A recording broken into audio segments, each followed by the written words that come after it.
السلام عليكم يا حلوين، عاملين ايه؟ يا رب تكونوا في احسن حال. تعالوا بقى النهارده انا جمعت لكم في البوكس دوت اللي هو الحاجات اللي انا استخدمتها كلها الفتره ديت لشعري. هقول لكم ايه افضل حاجه وايه الحاجه اللي ما كانش ليها اي لازمه خالص. يلا بينا نبدا على طول. انتوا عارفين بحب ادخل في الموضوع على طول، بس ما عنديش مانع ان احنا نلوك مع بعض لو انتوا عايزين، مفيش مشكله خالص. بس في الاول بقى عايزه اقول لكم لو الفيديو عجبكم متنسوش تعملوا لايك وتنوروني بالاشتراك في القناه عشان اعمل لكم كل جديد واعمل لكم فيديوهات حلوه وكل اللي انتوا تطلبوه مني اعمله. تعالوا اقول لكم اول حاجه انا كنت بستخدمها اللي هو هيربل ادسنس.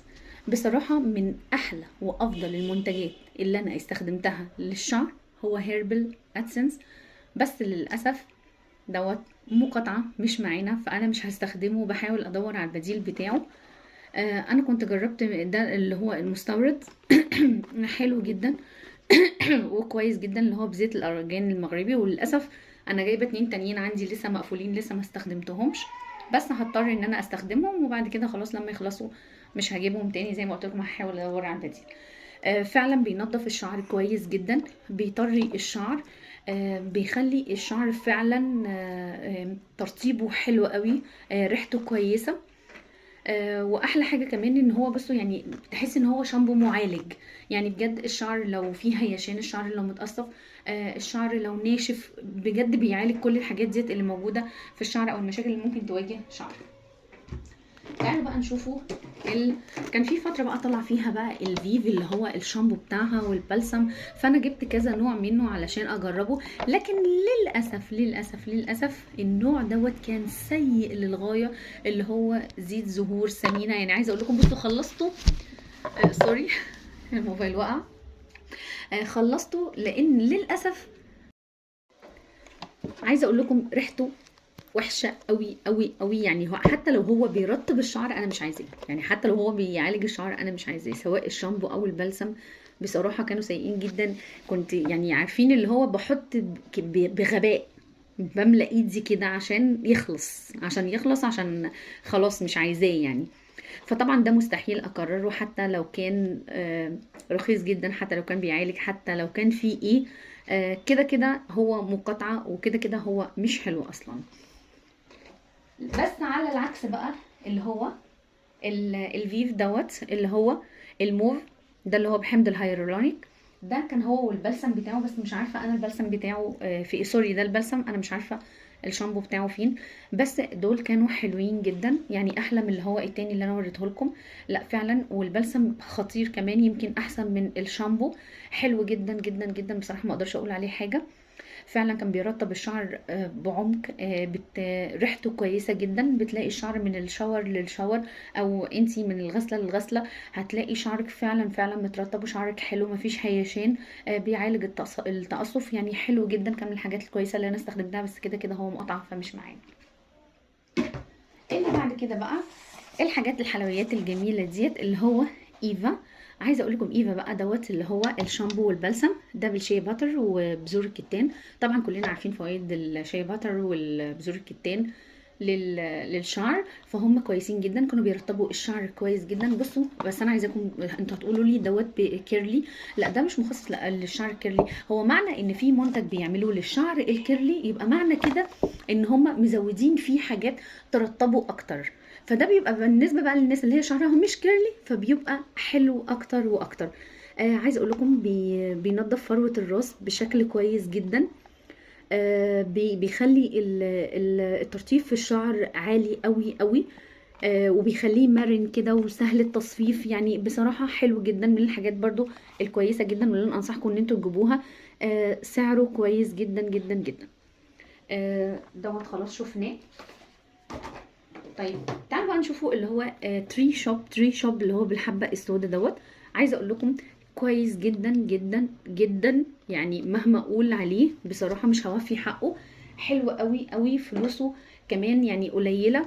وانا هجيب كمان اللي هو الماسك هير بتاعه علشان اجربه، لان ده حلو جدا فاكيد الماسك هير بتاعه هيبقى حلو. بصراحه مجربتش الماسك هير. عايزه اقول لكم ده من الحاجات بجد اللي هي هتفرق كتير في شعرك، فانصحكم ان انتوا تجيبوه. في بقى اللي هو دوت هير بيري.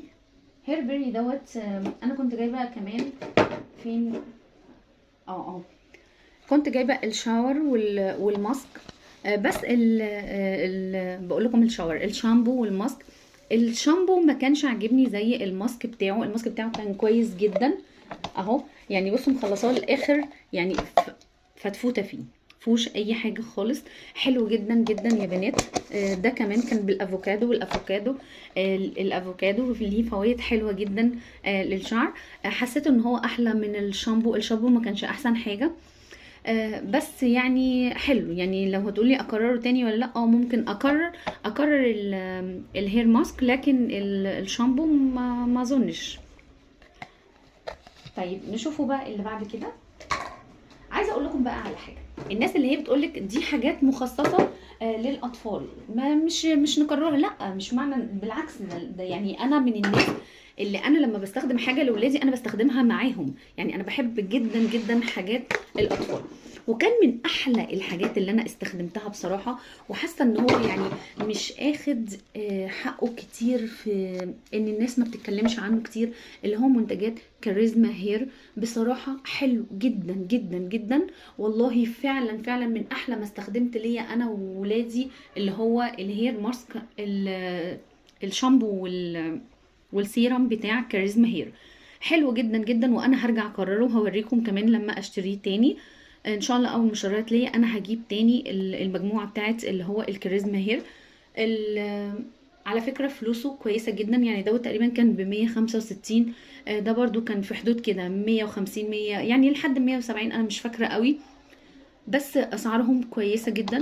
الشامبو دوت كان بينظف الشعر كويس جدا جدا. عايزه اقول لكم المكونات بتاعته حلوه قوي، في كافيين، في كرياتين، في بروتين قمح، يعني في جنين القمح كمان، في خلاصه الصبار، في خلاصه الجرجير، انا مش عارفه انتوا كده شايفين ولا لا، في زيت امله، في زيت السمسم. فيعني حاجات كويسه كلها بتساعد ان هي تقوي الشعر، ان هي تخلي الشعر سهل التصفيف. وانتوا عارفين ان الاطفال مش بيستحملوا اللي هو التسريح بعنف، فدي كانت من الحاجات اللي عجباني جدا فيه، بجانب ان ريحته كويسه جدا، تحسي ان انتي حاطه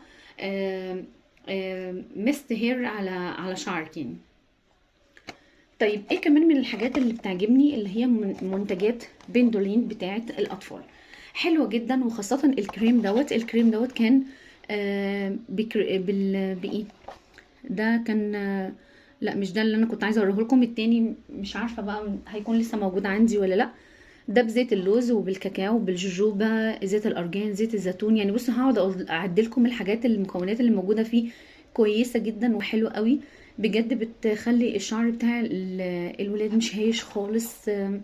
بتكون سهل التصفيف، بجانب ان هو بيغذي اصلا البشره وبيرطبها زي ما هو مكتوب عليه. فحلو جدا جدا منتجات بندولين. وفي كمان اللي هو كان بايه يا ربي، كانت في حاجه حلوه جدا ببندولين كنت عايزه اقول لكم عليها، وانا جايبه حمام الزيت بتاع بندولين، حلو جدا جدا. انا يا دوب استخدمته مرتين للولاد، لما يخلص برضو هبقى اوريه لكم. فحاجات بندولين من الحاجات الكويسه. طبعا احنا يعني انا بقى جربت اللي هو بندولين وكاريزما هير بعد ما احنا استغنينا عن الجونسون. جونسون طبعا مقاطعه، كلنا طول عمرنا عارفين حاجات للاطفال يعني جونسون، بس خلاص يعني راحت عليك يا عم. نشوفه بقى برضو من الهير ماسك اللي انا استخدمته، اللي هو مينك. كلنا متعودين زمان قوي كان كله هير ماسك يبقى مينك على طول. مينك بينزل حاجات كتيره جدا. ده كان اللي هو بزيت الزيتون وزيت اللوز والصبار. ده كان حلو قوي، كان بيقوي الشعر، كان بيطريه بيرطبه، يعني من الحاجات الكويسه واللي هي على قد سعرها. طبعا في احلى منه بكتير بكتير، لكن احنا بنتكلم ان هو كمان على السعر، فده بالنسبه لسعره حاجات كويسه. تعالوا بقى نشوفوا البتاع دوت. بصراحة هو ما كانش عاجبني قد كده يعني. ده اللي اسمه هيرانس دوت سيرم بالارجان، بس مش عارفة ما حسيتوش قوي. كنت حاساه ان هو بيلزق الشعر، يعني بيخلي كده الشعر ماسك في بعضه، تحس ان انتي حاطة كمية زيت كبيرة قوي. فبصراحة من الحاجات اللي هي ما عجبتنيش قوي يعني. في دوت بقى انا كنت جايباه من موقع يا جماعه، اللي هو سمراء النيل، وانا مش عارفه اوصل له تاني بصراحه، بس كان من الحاجات اللي هو مش ممكن، انا بحطه على الشعر فعلا فعلا نقطة قد كده صغنونة خالص، كانت بتخلي الشعر لمعان، ريحة طري جدا جدا جدا، يعني تحس ان ترطيبه عالي قوي قوي قوي. وكان سعره 200 جنيه ولا حاجة بالنسبة لي، بس انا اصلا مش عارفة اجيبه تاني. فهو حلو جدا جدا جدا، اللي لو قابلني انا هجيب منه كتير بصراحة.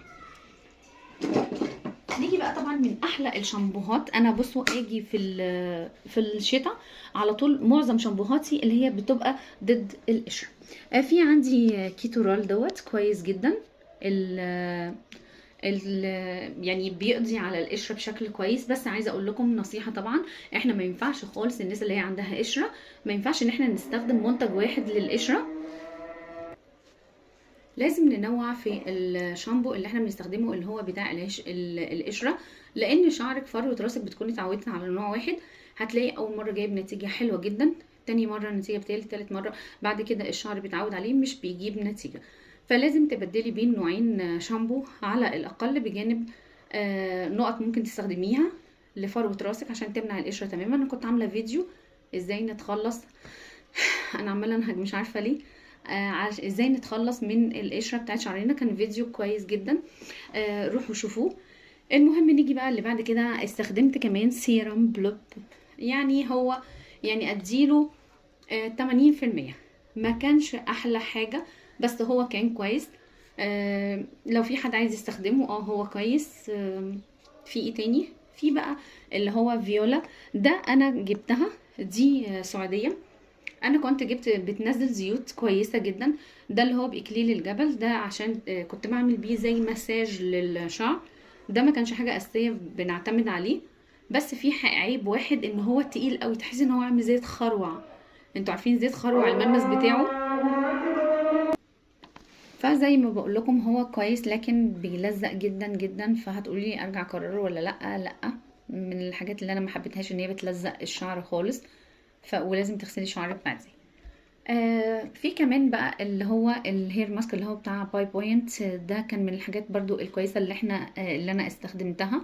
كانت برضو بتدي ترطيب عميق بالنسبة لسعرها، كانت كويسة.